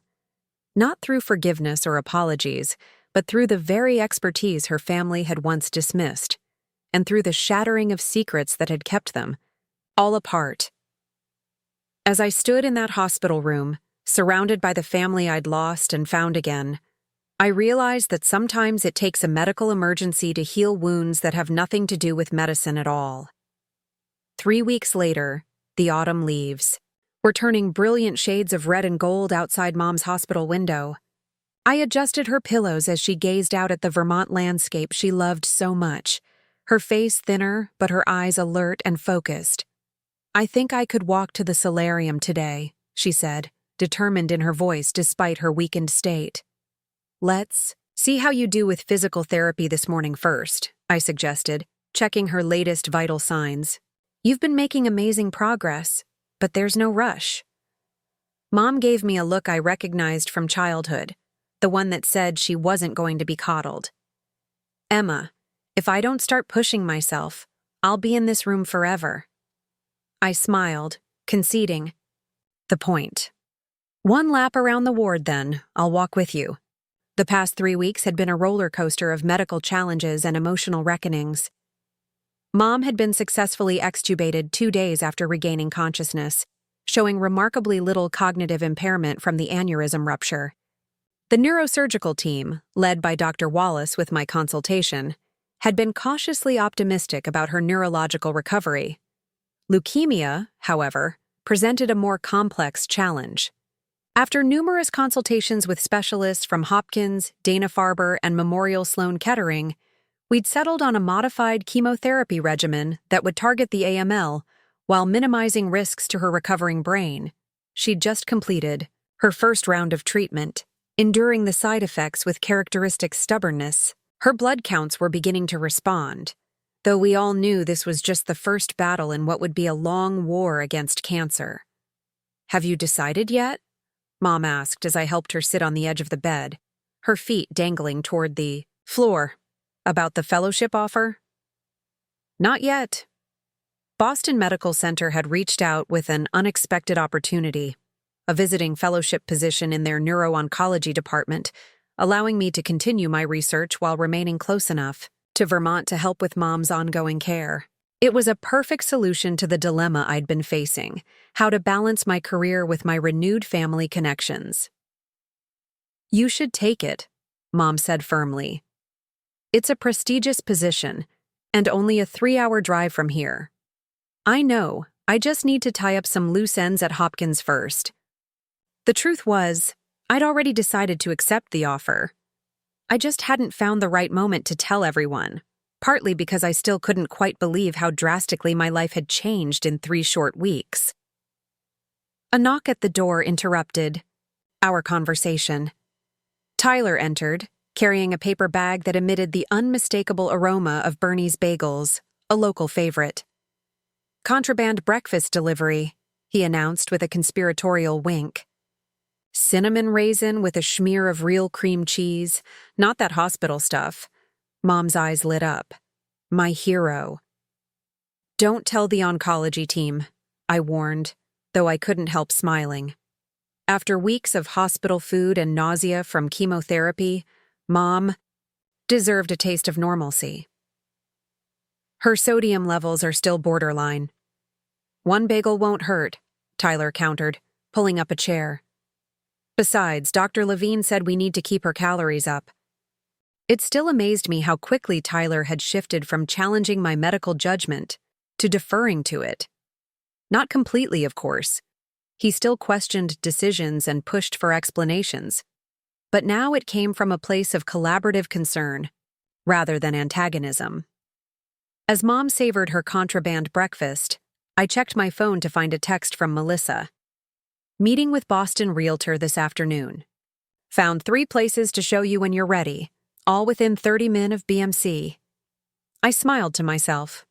Melissa had appointed herself my relocation manager, researching neighborhoods, schools for Poe, who apparently needed proper doggy daycare, while I was working, and Boston's social scene for a brilliant doctor who needs a life outside the hospital. "What's that smile about?" Mom asked, catching my expression. "Melissa. She's house hunting for me in Boston, as if I've already accepted the fellowship. Smart girl." Mom approved. Those good apartments don't stay on the market long. I haven't even given Hopkins my notice yet, I protested. Tyler shrugged. Mere details. In Melissa's world, once something's decided, it's as good as done. The easy banter, the shared smiles, all of it still felt slightly surreal after 3 years of silence. We weren't healed, not completely. There were still moments of tension, old wounds that stung when accidentally touched. But we were talking, really talking, in ways we never had before. Dad poked his head in the doorway. "Morning, sunshine," he greeted Mom warmly. "Ready for your walk? The physical therapist is setting up in the rehab room." "I was hoping to walk to the solarium," Mom replied, throwing me a meaningful look. "One step at a time," Dad and I said, in unison, then laughed at the coincidence. "I'm outnumbered," Mom sighed dramatically.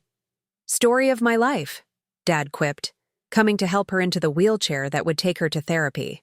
His hands had a noticeable tremor today, worse than usual, I noted, making a mental note to review his medication dosages later. As they prepared to leave, Sandra Wilson appeared in the doorway. The family attorney had become a frequent visitor, helping Dad navigate the overwhelming paperwork of insurance claims, medical authorizations, and the practical matters Mom had always handled. "Perfect timing," she said, brandishing a folder. "I have those power of attorney documents for you to review, Emma. And Catherine, when you're feeling up to it, we should discuss the changes to your advance directive." Mom nodded. "After therapy. I'll have more energy then." One of our first serious conversations after Mom had stabilized had been about her restrictive advance directive. She'd admitted creating it during a period of hopelessness after our estrangement, when she'd first suspected something was wrong with her health. I didn't want extraordinary measures if it meant living in a world where my family was broken beyond repair, she'd explained, the raw honesty taking my breath away. But that's not where we are anymore. Now she was revising the directive, removing the prohibitions against experimental treatments and specifying that Dad, Tyler, Melissa, and I would make medical decisions together if she became incapacitated. Again. After Mom left for physical therapy, I stayed behind to review the legal documents with Sandra. As we finished, she gave me a thoughtful look. "You know, when your father called me that night at the hospital, I wasn't sure what I'd find. The way he described the situation, estranged daughter, experimental surgery, hostile administration, I expected a medical drama straight from television." I laughed. "It pretty much was." "Yes. But what struck me was how quickly you all came together when it mattered. 3 years of not speaking, and within hours you were functioning as a unit again." She gathered her papers. "That's rare, Emma. Many families never find their way back from that kind of rift." "We almost didn't," I admitted. "If Mom hadn't gotten sick, if she hadn't needed exactly the procedure I specialize in, sometimes the universe has strange ways of healing what's broken," Sandra observed, "though I wouldn't recommend brain aneurysms as standard family therapy." After she left, I made my rounds of Mom's various specialists, collecting updates and coordinating care plans. It had become my unofficial role, medical interpreter for the family, ensuring everyone understood the complex intersection of Mom's neurological recovery and cancer treatment. Dr. Barnes intercepted me outside the oncology department. To my surprise, he'd become one of Mom's most attentive physicians, taking a personal interest in her case and facilitating consultations with specialists across the country. "I've been reviewing your mother's latest blood work," he said without preamble. "The modified chemo protocol is showing promising results. Blast percentage down to 12%. "Better than expected for the first round," I agreed. "Any word on molecular typing?" "Still waiting. I should have the results tomorrow." He hesitated, then added, "I understand Boston Medical has offered you a position." News traveled fast in hospital circles. "Word gets around. They're lucky to get you. Though I was hoping you might consider our neurovascular fellowship instead. We could use someone with your expertise here." The offer caught me off guard. Are you serious? Completely. We're expanding the department, and your approach to complex aneurysm cases is exactly the direction we want to go. Plus, you'd be closer to your family during your mother's treatment. I don't know what to say. Say you'll think about it, he replied. The formal offer will be on your desk by the end of day.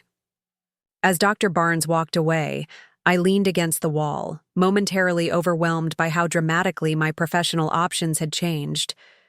3 weeks ago, I'd been a respected but solitary neurosurgeon at Hopkins, my family a painful memory I'd learned to live without.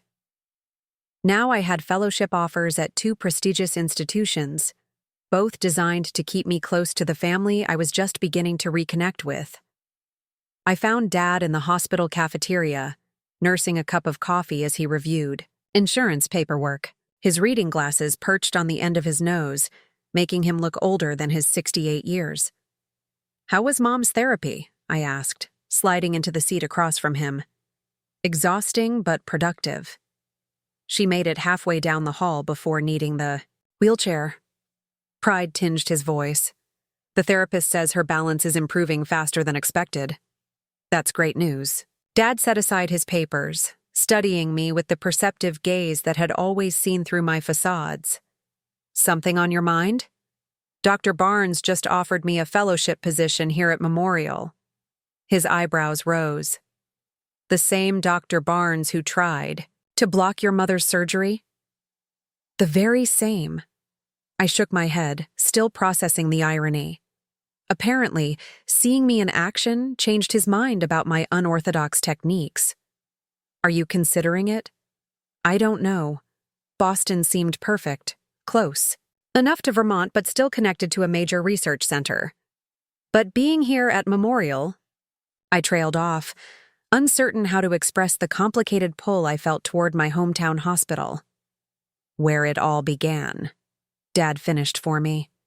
Your first internship. Where you decided to become a neurosurgeon. I nodded. It feels like coming full circle somehow.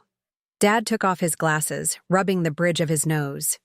Emma, whatever you decide, don't do it out of obligation to us. Your mother and I made that mistake with you once, trying to dictate your choices based on what we thought was best. I won't make it again. It's not an obligation, I said, realizing the truth as I spoke it. For the first time, I'm considering what I want holistically, not just career advancement, but family, community, purpose, balance. That sounds suspiciously like wisdom, Dad teased. Who are you and what have you done with my daughter, the workaholic? I laughed, but there was truth in his jest. The past 3 weeks had shifted something fundamental in my priorities. Watching Mom fight for her life, reconnecting with my siblings, even navigating the complex hospital politics.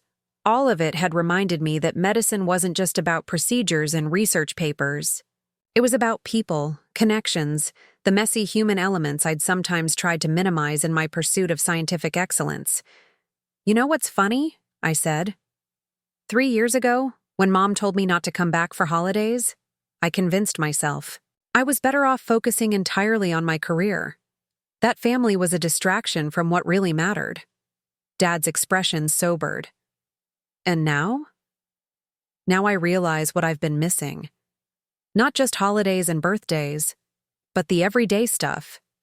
The bagel deliveries, the squabbles over walking to the solarium, being part of something larger than my individual achievements. So, which fellowship are you leaning toward? I think I need to talk to Mom about it first. Dad smiled approvingly. Now, that definitely sounds like wisdom.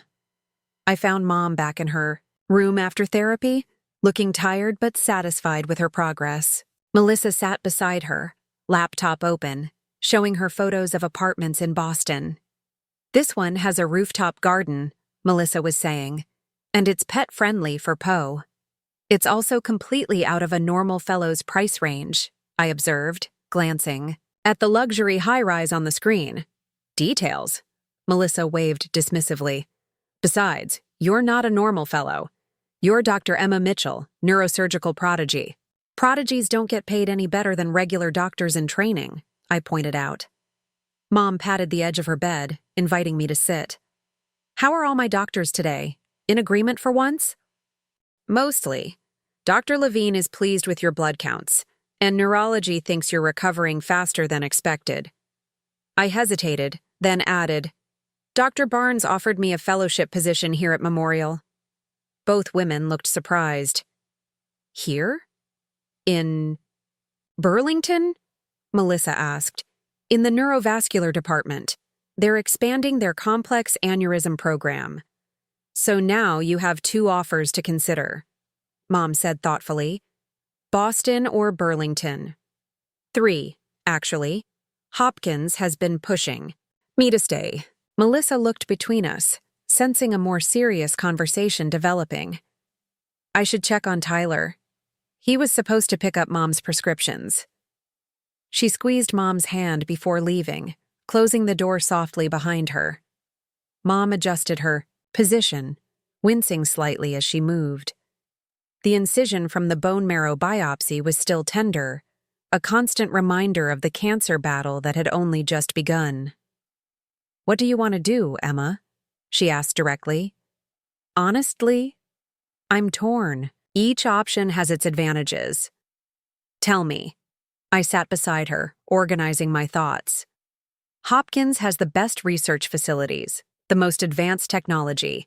My work there could help more patients globally in the long run. Mom nodded, understanding. The appeal to my scientific side.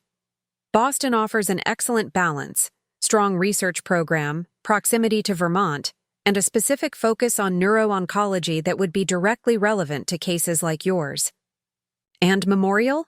She prompted when I paused. Memorial is home. It's where I started. The program is smaller, less prestigious globally, but I could help build something meaningful here, make a difference locally while still advancing the field, and be within visiting distance for Sunday dinners, Mom added with a small smile. That too, I admitted. Mom was quiet for a moment, looking out at the Vermont mountains visible through her window. You know what I'm going to say, don't you? That I should follow my heart? She shook her head. No.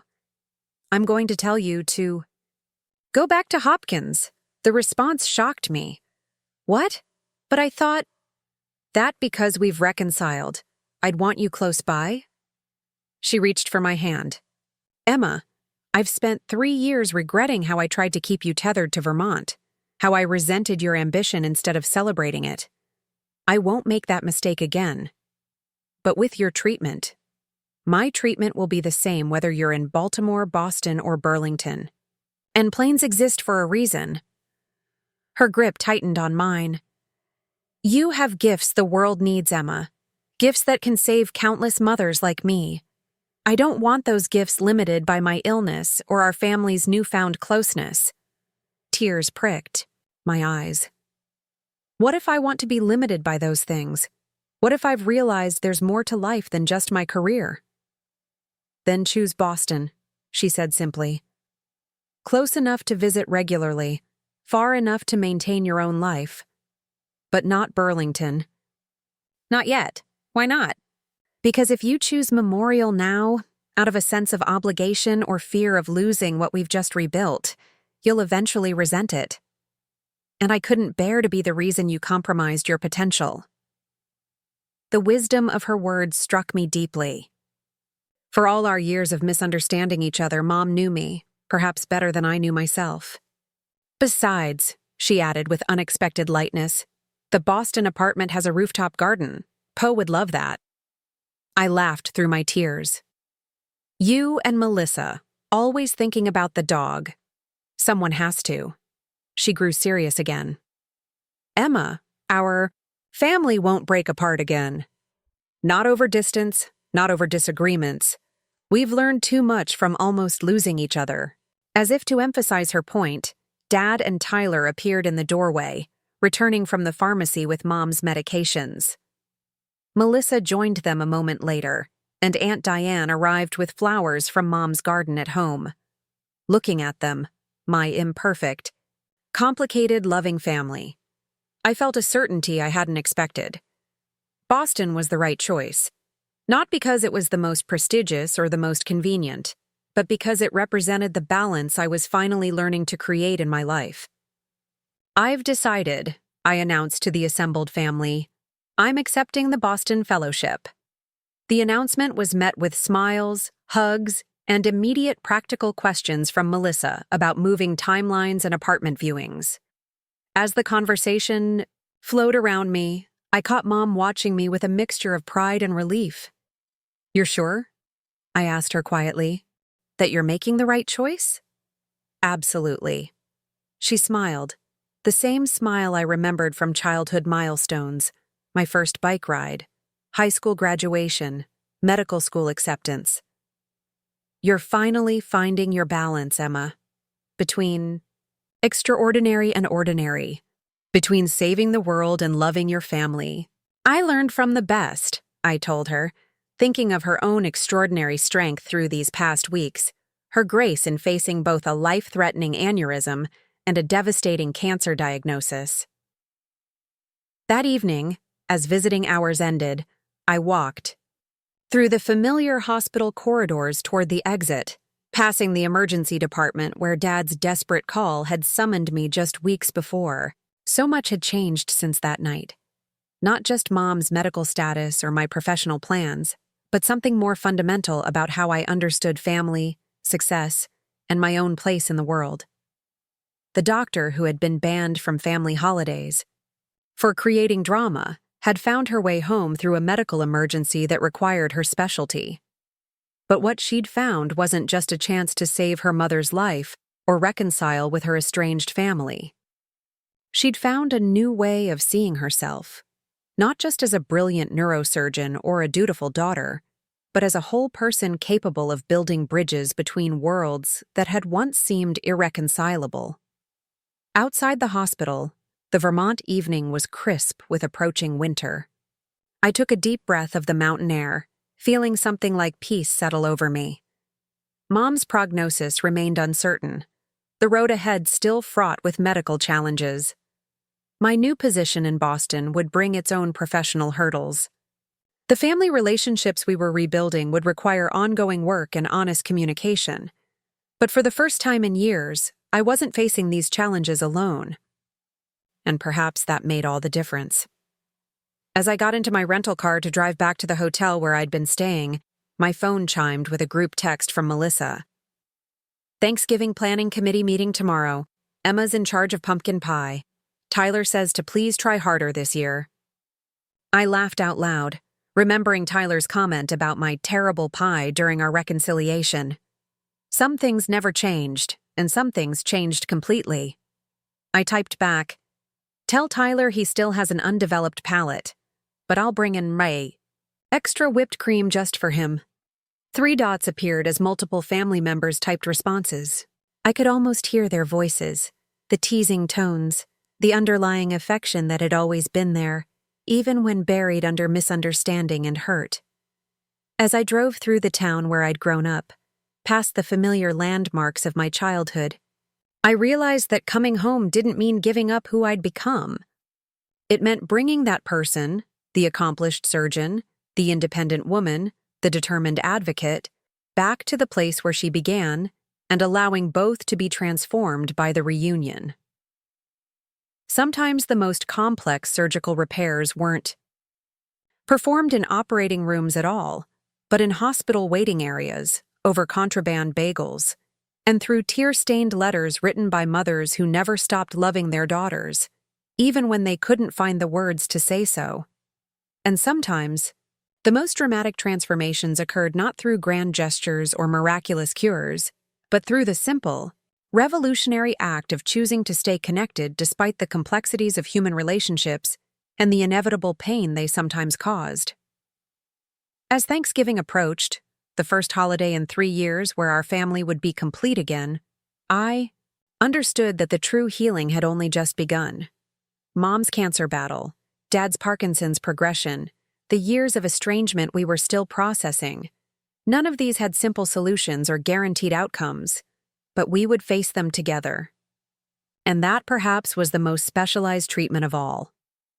Looking for more? We've got two amazing stories ready for you right on screen. If this one touched you, these are absolutely worth your time.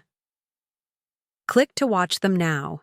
And hey, subscribe and hit that bell to never miss our latest uploads.